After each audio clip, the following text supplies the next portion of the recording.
အားလုံးပဲမင်္ဂလာပါဗျဒီနေ့က2026ဇန်နဝါရီလ29ရက်နေ့ဖြစ်ပါတယ်เนาะဟိုရက်ကကျွန်တော်အကောင့်မှာကျွန်တော်အောက်မှာဒီမိုးပြကိုင်းရဲ့ဒုတိယခေါင်းဆောင်ရဲရင်ကျော်ဆိုတဲ့ပုံကတတ္တဝါနဲ့လူနဲ့ကွဲကွဲပြားပြားသိအောင်လုပ်ပါလို့လာမှန်းသွားတယ်မှန်းတဲ့ခါကျတော့သူ့ကိုကျွန်တော်မိကုန်းလေးမေးလိုက်ပါတယ်ဟောဒီတထာကတော်ပရမရဏဆိုတဲ့ပုံမှာဘာကြောင့်တထာကတကိုလူလို့ဘာသာပြန်တာလဲလို့မေးတဲ့ခါမှာသူ့ဘက်ကအဖြေမရှိပါဘူးအဓိကမိုးပြကိုင်းရဲ့အဓိကပြဿနာကအဲ့ဒါပါပဲတထာကတော်ဆိုတဲ့ပုံကိုလူလို့ဘာသာပြန်ရင်းရနေပြီးတော့နောက်ဆက်တွဲအမားတွေကြီးပဲတောက်လျှောက်တွေးတော့ကြံစီပြီးတော့ပောက်ကရ40တွေဖြစ်ကုန်ကြတာနောက်တစ်ခါကျတော့ကောင်လေးတယောက်ကကျွန်တော်လာပြီးတော့မေးတယ်အကိုတဲ့ဒီဗုဒ္ဓဘာသာမှာလူဝင်စားဆိုတာဘယ်လိုမျိုးလဲပေါ့နော်လူဝင်စားတွေနဲ့အကြောင်းနဲ့ပတ်သက်လို့သိတာလေးပြောပြပါဗုဒ္ဓဘာသာမှာလူဝင်စားဆိုတာမရှိဘူးအတိတ်ကဖြစ်ခဲ့တဲ့ပုံကိုဒီအတိတ်ကပုံကိုပဲဒီပုံကိုမဟုတ်ဘူး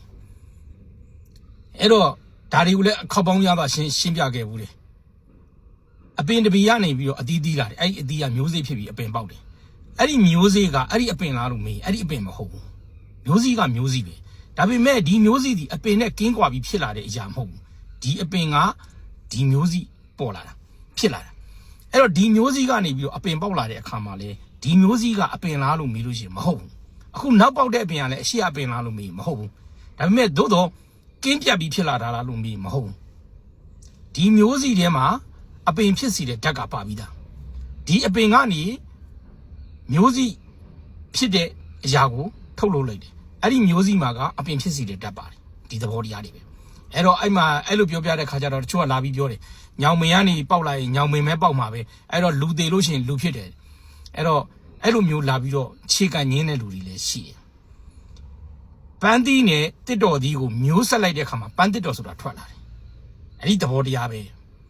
ဲမိမိတို့ပြုတ်လိုက်တဲ့ကုသိုလ်ကံအာကုသိုလ်ကံတွေကနေပြီးတော့နောက်ထပ်အပင်တစ်ပင်ထပ်ပေါက်တာဖြစ်ခြင်းကြောင့်ကုသိုလ်ကံပြုတ်လို့တဲ့လူကကုသိုလ်ကံအပင်ပေါက်တယ်အာကုသိုလ်ကံပြုတ်လို့တဲ့အပင်ဟာအာကုသိုလ်ကံအပင်ပေါက်တယ်ကုသိုလ်အာကုသိုလ်ရောပြုံးတဲ့ပုံကိုယ်တွေကကုသိုလ်အာကုသိုလ်ရောပြုံးတဲ့အပင်တွေပေါက်တယ်ဒါပဲဘာမှမထူးဆန်းဘူးအဲ့ဒီအတွက်အတိတ်ကပုဂ္ဂိုလ်ဟာလူဝင်စားတယ်ဆိုတာအတိတ်ကခန္ဓာဖြစ်စဉ်ကိုမှတ်မိတာခန္ဓာဖြစ်စဉ်ကိုမှတ်မိတာ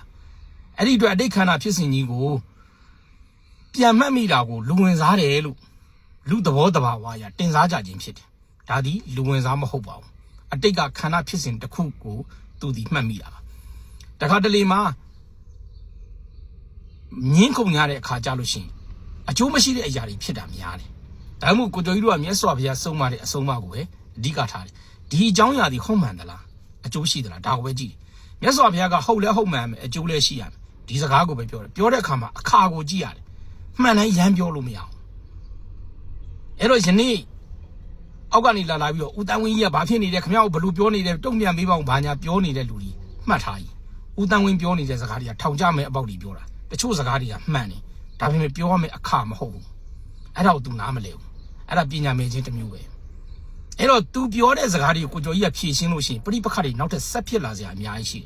်မြတ်စွာဘုရားလက်ထက်တော်ခါကတန်တက်ရည်လေးကိုမတွန်မဲနဲ့မမှောက်ဖဲနဲ့ခွက်ကိုမမှောက်ဖဲနဲ့ရေချမ်းနဲ့ထားလိုက်တဲ့အတွက်ဝင်းကြီးဆောင်နဲ့တုတ်တန်ဆောင်အချင်းများရာကနေပြီးတော့တန်ခါတင်းကွက်မှုဖြစ်ဖို့ပဲအဲ့ဒါဘာလဲဆိုတော့ငါမှန်နဲ့သူ့မှန်နဲ့ဆိုပြီးတော့ငင်းခုန်မှုကနေပြိပခါကြီးသွားတဲ့တန်ခါတင်းကွက်မှုဖြစ်သွားတယ်အဲ့ဒီလိုပဲတချို့စကားတွေကမှန်တိုင်းပြောလို့မရဘူးဒီစကားကအကျိုးရှိရဲ့လား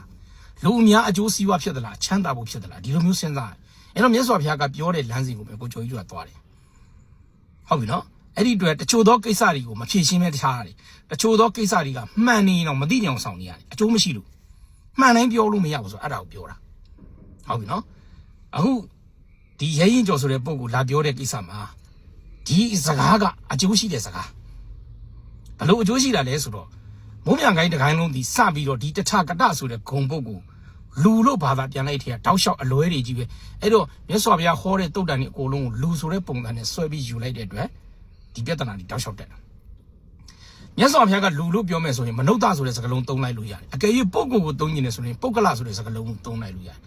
်တတ္တဝါကိုပြောခြင်းတတ္တဆိုတဲ့စကားကိုပြောလိုက်လို့ရတယ်ဘာဖြစ်လို့တထကတလို့တီးတန့်ရွေးပြီးမေးတဲ့လူကတီးတန့်မေးတာလဲဖြေတဲ့လူတွေကဘာဖြစ်လို့မြတ်စွာဘုရားကတထကတနဲ့ဖြေရတာလဲလို့မေးတယ်တထကတဆိုတဲ့ဂုံပုတ်ကအထူးပြုထားတဲ့ဂုံပုတ်တစ်ခုဖြစ်တယ်တထကတဆိုတာတာမန်ဂုံပုတ်တစ်ခုမဟုတ်ဘူး ဒါကြောင့်မို့မြတ်စွာဘုရားကတထာဂတလို့ပြောခြင်းပြောငါ့ကိုသာတထာဂတလို့ပြောရမှာငါဒီတထာဂတဖြစ်တယ်ဆိုပြီးတော့သူကိုယ်တိုင်ငွေခံထားတဲ့ဂုဏ်မှုတွေရှိတယ်အဲ့ဒီကာလကတမနာပြင်မနာတွေငါကိုယ်တိုင်မြင်တာတမနာပြင်မနာတွေသူတို့ကိုယ်တိုင်မြင်တာငါကိုယ်တိုင်မြင်တာ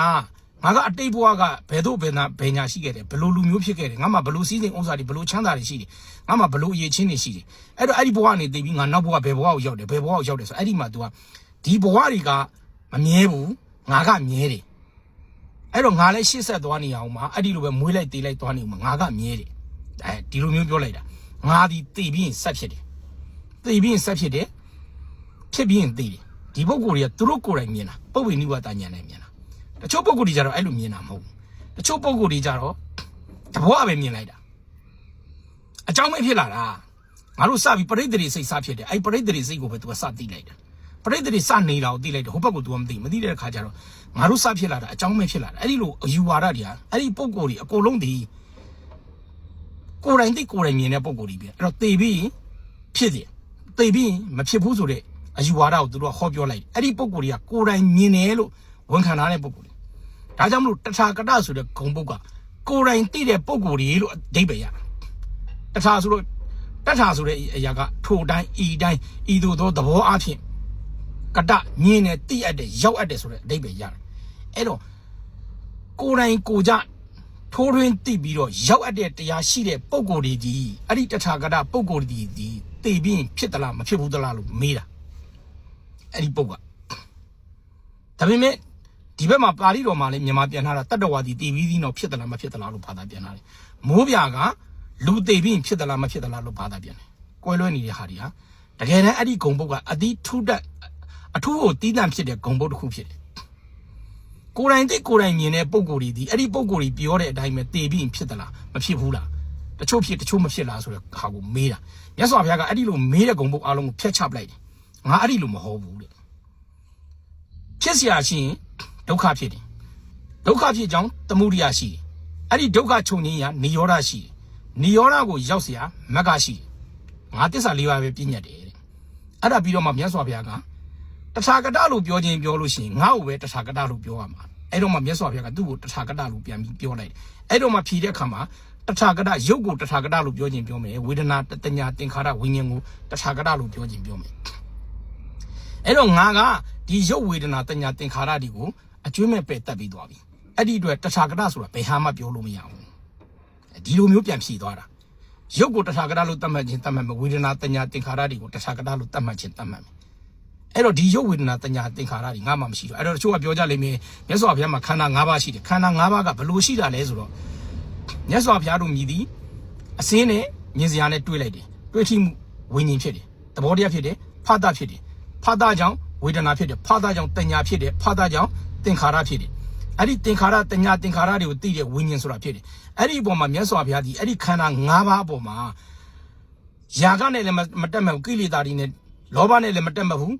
ဒိဋ္ဌိတွေနဲ့လည်းမတက်မဲ့ဘူးဒေါသတွေနဲ့လည်းမကတ်မဲ့ဘူးအဲ့တော့လောဘဒေါသမောဟနဲ့မကတ်ညှိလိုက်တာဖြစ်ခြင်းကြောင့်နောက်တဲ့ဥပါဒဏ်နဲ့ခန္ဓာဆိုတဲ့အစဉ်တန်းမဖြစ်ဘူးဥပါဒဏ်နဲ့ခန္ဓာအစဉ်တန်းမဖြစ်လို့ရှိရင်အဲ့ဒီဥပါဒဏ်နဲ့ခန္ဓာအစဉ်တန်းကိုတက်မှတ်တဲ့ຢာကဆိုတဲ့ဥပါဒဏ်နဲ့ခန္ဓာမဖြစ်ဘူးဥပါဒဏ်ဒီပြင်ခန္ဓာ၅ပါးဖြစ်တယ်ဥပါဒဏ်ဆိုတဲ့တက်မှတ်လိုက်တဲ့သဘောတရားလေးဒီပြင်ခန္ဓာ၅ပါးဖြစ်တယ်ဥပါဒဏ်နဲ့ခန္ဓာ၅ပါးကိုတက်မှတ်တတ်တဲ့ခန္ဓာ၅ပါးတွေစက်မဖြစ်ဘူးအဲ့ဒီအတွက်အဘိသင်္ခါရဆိုတဲ့ခန္ဓာ၅ပါးတွေစက်မဖြစ်ဘူးဇာတိဆိုတဲ့ခန္ဓာ၅ပါးတွေစက်မဖြစ်ဘူးခန္ဓာအစဉ်တန်းကြီးပြတ်သွားတဲ့ဖြစ်ခြင်းကြောင့်မြဲအရာကမှမြတ်စွာဘုရားလို့ပြောလို့မရဘူးအဲ့ဒီသဘောတရားကိုမြတ်စွာဘုရားရှင်းပြအဲ့တော့လက်ရှိပြစ္ဆုတ်ပံဘဝမှာဘယ်အရာကိုငါပါလို့ပြောလို့မရဘူးအဲ့ဒီအတွက်ဟိုဘက်မှာတတ္တဝါသိပြီးတထာဂတသိပြီးဖြစ်တယ်မဖြစ်ဘူးဆိုတဲ့သဘောတရားမရောက်တော့ဘူးလို့ဒီသဘောတရားကိုရှင်းပြတာဟုတ်လားအဲ့တော့ဒီမိုးပြခိုင်းရဲ့ခုနမေးလိုက်တဲ့မေးခွန်းတစ်ခုတိုင်းမှာဘယ်တော့မှဖြေရိုးထုံးစံမရှိဘူးရဲရင်ကျော်ကလည်းလွန်ခဲ့သော2015က Facebook မှာသူနဲ့ကျွန်တော်နဲ့အပြန်အလှန်အငင်းခုန်ဖြစ်ခဲ့တော့ကလည်းကျွန်တော်မေးတဲ့မေးခွန်းကိုဖြေရိုးထုံးစံမရှိဘူးဘာဖြစ်လို့ဆိုဖြေစရာလည်းသူတို့မှမရှိဘူးသူတို့သဘောသူတို့စံနာနဲ့စကလုံးတစ်လုံးကိုသူတို့ကနေသူတို့အဓိပ္ပာယ်ဖွင့်ဆိုထားတာတချို့သောစကလုံးတွေကမြတ်စွာဘုရားဖွင့်ပြတဲ့အတိုင်းပဲလက်ခံရတယ်အဲ့ဒါမှတရားကိုနားလဲတာတချို့စကလုံးတွေကတော့စကလုံးရဲ့အတိမ်နဲ့ကိုလေ့လာတယ်အဲ့ဒီသဘောတရားတွေရှိတယ်ဥပမာတက္ကာယဒိဋ္ဌိတက္ကာယဆိုရင်မြတ်စွာဘုရားကဥပါဒဏ်နဲ့ခန္ဓာ၅ပါးလို့ပြောလိုက်ချင်းဥပါဒဏ်နဲ့ခန္ဓာ၅ပါးကိုပဲကောက်ယူရတယ်တက္ကာယကိုဒီကိုကောင်ကြီးကိုတက္ကာယလို့ကောက်ယူလို့မရဘူးအဲ့ဒီသဘောတရားတွေရှိပါတယ်နော်